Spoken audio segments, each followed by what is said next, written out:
morning guys, to this video guys ay babalik ako doon sa amin, sa nanay ko.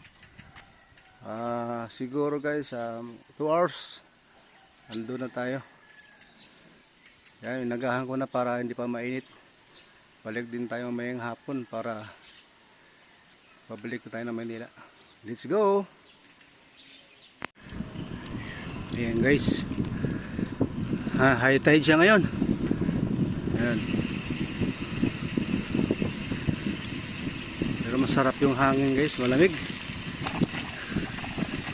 Kaya sarap mga bumiyahe.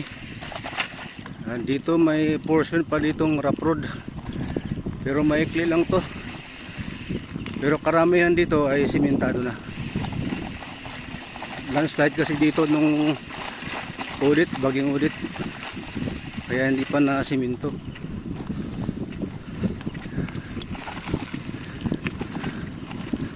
Sarap ng hangin. Let's go. Ingat lang tayo mga kapadyak. Ayan. Sarap dito. Talaga namang walang traffic.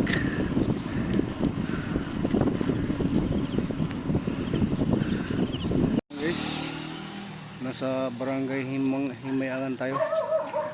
Papasok na tayo ng St. Bernard. Nasa 16 km pa. Yung pinanggalingan natin nasa ganoon din 16 km.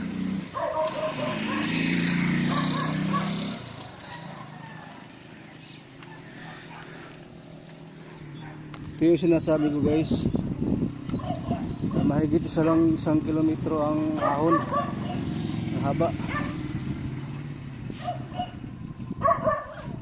Kaya pahinga muna tayo. Taasan natin yung upuan sa magkarga tayo ng konting hangin.